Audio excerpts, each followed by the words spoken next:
ओम गणेशाय नमः। ओम नमः शिवाय। मैं निखिल ज्योतिषाचार्य आप सभी का मेरे चैनल पर पुनः स्वागत करता हूं। आशा करता हूं कि आप सभी स्वस्थ होंगे। महादेव की कृपा आप सभी पर सदैव बनी रहे। ये वीडियो धनु यानी कि सजिटेरियस के लिए अत्यंत विशेष है, क्योंकि वीडियो है 29 सितंबर से 5 अक्टूबर 2025 के साप्ताहिक राशिफल के बारे में। कैसा रहेगा आने वाला सप्ताह धनु के लिए। जो मेरा साप्ताहिक राशिफल होता है वो प्रमुखतः चंद्रमा और उनकी गति पर आधारित होता है। चंद्रमा एक बहुत विशेष ग्रह है। विशेषताएं तो गिनाने पे है चंद्रमा की तो अनगिनत है, लेकिन जब हम साप्ताहिक राशिफल के संबंध में बात करते हैं तो पहला तो उनकी तेज गति, उनका मन का कारक होना और उनकी एक क्वालिटी की, जिस भी भाव में जाते हैं, राशि में जाते हैं, ग्रहों के साथ संबंध संपर्क बनाते हैं, उनको बहुत एक्टिवेट कर देते हैं। इन सभी कारणों से चंद्रमा का जो गोचर है वो बहुत महत्वपूर्ण हो जाता है। जैसे जैसे उनका गोचर होता है वैसे वैसे हमारे मन, मस्तिष्क, भाव, विचार सब बहुत प्रभावित होते हैं। डे टू डे एक्टिविटीज़ बहुत प्रभावित होती हैं। तो उसका आंकलन करने के लिए, समझने के लिए ये साप्ताहिक राशिफल विशेष होता है। इस अंधकारमय जीवन में ज्योतिष एक मात्र विद्या है जो हमें थोड़ा गाइडेंस दे सकती है। अवश्य जो राशिफल होते हैं ये बहुत सामान्य आधार पर दिए जाते हैं, लेकिन एक जनरल गाइडेंस के लिए, डूज एंड डोंट्स के लिए बहुत उपयोगी होते हैं। यदि आपकी लग्न राशि या चंद्र राशि धनु है, दोनों ही गाइडेंस के लिए इस राशिफल को देख सकते हैं। जहाँ से आपको ज़्यादा सूट और रिलेट करता है वहाँ से इसको ऑब्जर्व कीजिए। व्यक्तिगत तौर पे मेरा मानना है कि लग्न से देखेंगे तो अच्छा। इनकेस नहीं पता आपको अपनी लग्न राशि, तो आप अपनी चंद्र राशि से भी इसको देख सकते हैं। शुरू करते हैं। चंद्रमा आपके लग्न भाव में ही रहेंगे, यानी कि धनु में।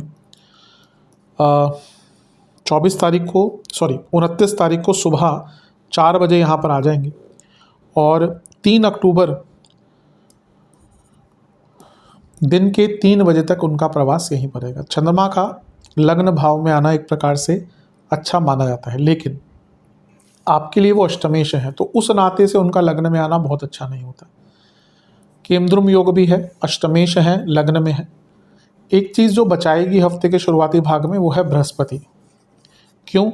क्योंकि बृहस्पति लग्नेश भी हैं, अभी अतिचारी भी हैं, लग्न को देख रहे हैं, अपनी राशि को देख रहे हैं, तो कुछ बहुत बुरा नहीं होगा, लेकिन मानसिक अशांति तो अलग ही लेवल की। बल्कि ऐसा नहीं कि कुछ बहुत बुरा घटित हो जाएगा आपके साथ या बहुत कुछ गलत हो जाएगा, लेकिन मानसिक अशांति अलग लेवल पर। अष्टमेश लग्न में, वो भी चंद्रमा, वो भी केमद्रुम योग और धनु, एंग्जाइटी अलग ही लेवल पर। तो हफ्ते का शुरुआती भाग, जैसा मैंने कहा, भौतिक रूप से बुरा नहीं है। धन भी आ सकता है क्योंकि अष्टमेश लग्न में और लग्नेश देख रहे हैं गुरु, लेकिन मानसिक लेवल पर तो आप खुद ही देखिएगा कि बहुत असहज रहेगा चीज़ें। और यहाँ पे तो हमने केवल अभी अष्टमेश की बात करी है। शनि महाराज देख रहे हैं जो वक्री हैं, और केतु महाराज भी देख रहे हैं। अतीत में रहेंगे या भविष्य की चिंताएं बहुत रहेंगी। जो नहीं है वो क्यों नहीं है, और जो है वो किस काम का है, ये भाव रहेगा, यानी कि डिसकंटेंटमेंट। तो मानसिक दृष्टिकोण से ना हफ्ते का शुरुआती भाग बहुत कष्टकारी दिख रहा है। जितना हो सके अपने मानसिक जीवन पर कंट्रोल कीजिएगा, अदरवाइज ये भाग जो है हफ्ते का वो तंग करेगा।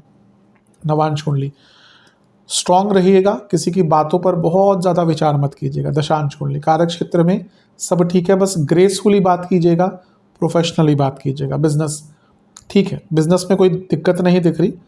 हाँ, अगर आपके पार्टनर्स हैं ना तो थोड़ा सा केयरफुल होकर उनसे बात कीजिएगा। मतलब कि कभी कभी होता है मजाक में हम कुछ कह देते हैं और लड़ाई हो जाती है, वैसा ही टाइम है लव लाइफ। अवेयरनेस, एक दूसरे के बारे में अवेयरनेस बढ़ाइए। उनके मन में क्या चल रहा है, उनकी ज़रूरतें क्या है, उनकी प्रॉब्लम्स क्या है। वैवाहिक जीवन, कनेक्शन की कमी फील होगी, कोई बात नहीं, होता है सबके साथ। इस बात को बहुत बढ़ने ना दें। स्टूडेंट्स, ग्रुप स्टडीज़ पर फोकस कीजिए और उन बच्चों के साथ टाइम स्पेंड कीजिए जो एक प्रकार से पॉजिटिव वे में आपको इम्पैक्ट करें या आप पर इम्पैक्ट करें। सेहत के दृष्टिकोण से कफ रोग, एंग्जाइटी, स्लीप डिसऑर्डर और प्राइवेट पार्ट से जुड़ी प्रॉब्लम। सर्वाष्टक में आपका धन स्थान बली है। धन के लिए तो मैं कह ही चुका हूँ, अच्छा टाइम है। 1 अक्टूबर दिन के 3 बजे 3 PM के आसपास चंद्रमा राशि बदलकर आपके धन स्थान में आ जाएंगे, यानी कि मकर में, और 3 अक्टूबर रात के 10 बजे तक यहीं पर रहेंगे। चंद्रमा का धन स्थान में आना एक प्रकार से काफ़ी अच्छा माना जाता है। वो अष्टमेश है और अष्टमेश का धन स्थान में आना हमेशा अचानक से धन की वृद्धि करवा कर जाता है। तो धन का लाभ बहुत बड़ा दिख रहा है।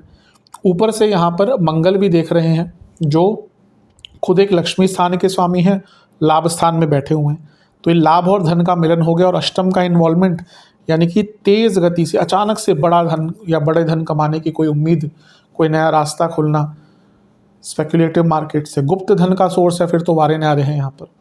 मंगल का प्रभाव 11वें घर से प्रॉपर्टी से लाभ हो सकता है, कोई प्रॉपर्टी रेंट पे नहीं चढ़ रही थी, या इवन एसेट्स कोई खरीदने हैं आपको, उसके लिए भी टाइम अच्छा है। अब इतना अच्छा है तो कहीं ना कहीं कुछ प्रॉब्लम तो होती ही है। ये जीवन का सत्य है। कभी कभी ना लोग ऐसा पूछते हैं, मैं झूठ नहीं बोलता यूजुअली कंसल्टेशन में, कभी कभी होता है कि कभी कभी कुछ बहुत नेगेटिव भी होता है, उसको कभी थोड़ा सा शुगर कोट करके बोलना पड़ता है। कभी लोग पूछते हैं कि मेरा अच्छा टाइम कब आएगा, ऐसा कब होगा कि जीवन में प्रॉब्लम ही ना हो, तो उनको समझाना पड़ता है ऐसा कभी नहीं होगा। ये सत्यता है जीवन की। एक चीज़ अच्छी होगी तो दूसरी चीज़ खराब होने को तैयार बैठी होगी। पैसा आएगा तो हेल्थ जाएगी, इधर करियर में प्रमोशन हो रहा है, उधर इन लॉज तंग कर रहे हैं, इधर आप एक प्रॉपर्टी ले रहे हैं, उधर आपका बच्चा खराब हो रहा है। ये होगा, ये जीवन है। तो उसके लिए तय कभी, इसलिए मैं लोगों को कहता हूँ एक सही एक्सपेक्टेशन रखा करिए। ज्योतिष मार्गदर्शन कर सकता है, वो चीज़ों और सत्यता समझनी चाहिए। तो ये टाइम थोड़ा सा ऐसा ही है कि मैं कहता कि जहाँ इतना और अच्छा हो रहा है, धन आदि सब दिख रहा है, दूसरे घर में चंद्रमा है, वो आपके अष्टमेश और लग्नेश से अष्टम में बैठे हैं। वाणी पर बहुत कंट्रोल, अचानक से कुछ ऐसा बोल देंगे ना जिसके कारण पर्सनल लाइफ हो या प्रोफेशनल लाइफ हो, दोनों में ही दिक्कत शुरू हो जाएगी, तो उस पर ध्यान दीजिएगा। इवन रिश्तेदारों से भी कुछ झड़प हो सकती है। नवांश कुंडली बहुत शांत और एकाग्रचित रहिएगा। दशांश कुंडली कारक क्षेत्र में कम बोलिएगा, जो आपके मित्र हैं उन पर ही भरोसा कीजिएगा। बिजनेस में ठीक है, बिजनेस में ऐसी कोई दिक्कत नहीं दिख रही। लव लाइफ, अगर दिक्कतें आ रही हैं लव लाइफ में ना, तो ठीक है, कोई बात नहीं, होता है सबके साथ। होपफुल रहिए, होपलेस नहीं। वैवाहिक जीवन, पुरानी बातों को क्लियर कीजिए, क्योंकि अभी लग रहा है कि ऐसी कई बातें हैं जो डिस्कस होनी है, और क्योंकि वो डिस्कस नहीं हो रही इसलिए चीज़ें आगे नहीं बढ़ रही। स्टूडेंट्स के हिसाब से अच्छा टाइम है, कोई सुखद अनुभव होगा, सुखद न्यूज़ आएगी। सेहत, आँखों की प्रॉब्लम, दांतों की प्रॉब्लम, जिनको गॉल ब्लैडर की दिक्कत है उनकी परेशानी बढ़ेगी। सर्वाष्टक में आपका सप्तम भाव बली है। बिजनेस में लाभ होगा, कुछ लोगों के सडन प्रमोशन आदि के योग भी यहाँ पर बन रहे हैं। 3 अक्टूबर रात के 10 बजे चंद्रमा आ जाएंगे आपके तीसरे घर में यानी कि कुंभ में, और सप्ताह के अंत तक यहीं पर रहेंगे। इसी दिन बुध का भी गोचर हो जाएगा और वो आ जाएंगे आपके 11वें भाव में यानी कि तुला में। चंद्रमा का तीसरे घर में आना अच्छा ही होता है, कोई बुरा नहीं माना जाता। तीसरे घर में वो राहु के साथ है, राहु भी तीसरे घर में अच्छे ही होते हैं। हाँ, दोनों का मिलन ग्रहण दोष होता है तो उसका कुछ नेगेटिव इम्पैक्ट होगा, आएंगे उस पर, लेकिन वैसे कोई बहुत बुरा नहीं है। अष्टमेश है और अष्टम से अष्टम में नए रास्ते अचानक से खुल सकते हैं। अष्टम भाव को कभी ना कभी ज्योतिष लोग बहुत बुरा बोल देते हैं, ये है मृत्यु भाव है, ये है मृत्यु भाव। क्यों बोलना उसको, ये तो आयु स्थान है। क्यों डराने के लिए लोगों को मृत्यु भाव है, यहाँ से मृत्यु हो जाएगी। और कभी कभी तो एकदम बल्कि स्पेशली जो जिन्होंने अभी अभी ज्योतिष सीखा होता है, आजकल तो मैं देख रहा हूँ पता नहीं कुछ भी बोल रहे हैं। अभी रिसेंटली मैं एक देख रहा किसी को, एक महिला को संकटा दशा, योगिनी दशा के बारे में बता रही है कि संकटा यानी कि संकट ही होता है। सच में आजकल कभी कभी तो लगता है कि ज्योतिष कहाँ जा रहा है, खैर वो अलग बात है। तो यहाँ पे ये समझने की बात है कि अष्टम भाव कोई बुरा भाव नहीं होता। अष्टम से अष्टम में चंद्रमा का जाना और राहु के साथ बैठना, यानी कि अगर कुछ रास्ते बंद हो गए थे तो वो रास्ते नए खुल सकते हैं आपके लिए, इसकी अच्छी चीज़ है। गुरु की दृष्टि है, लग्नेश है, भाग्य का साथ मिलेगा, ये भी अच्छी चीज़ है। लेकिन राहु चंद्रमा तीसरे घर में और ग्रहण दोष, कम्युनिकेशन पर ध्यान दीजिएगा, क्योंकि यहाँ पे बहुत मिसकम्युनिकेशन हो सकती है और उसके कारण कई प्रकार की दिक्कतें बढ़ सकती हैं। अचानक से कोई यात्रा का प्रोग्राम मत बनाइएगा। कोई ऑलरेडी प्लान है अलग बात है, लेकिन यहाँ पे अचानक से कोई यात्रा मत कीजिएगा। नवांश कुंडली ठीक है, थोड़ा अपने ऊपर भी ध्यान दीजिए। दशांश कुंडली कार्य क्षेत्र में कुछ नया काम मिल सकता है, एक्सेप्ट कीजिएगा। बिजनेस के हिसाब से बहुत अच्छा टाइम है, नया काम, धन, बड़ा काम। लव लाइफ, शांत रहिएगा, रिएक्ट मत कीजिएगा, कम बोलेगा। वैवाहिक जीवन, ऐसा लग रहा है आप बहुत रिजिड हो गए हैं। ये टाइम ऐसा जाएगा जब आप बहुत रिजिड होंगे। जब हम ज़िद्दी होते हैं यूजुअली हमें पता नहीं चलता, हमें थोड़ा सा बाद में रियलाइज़ होता है।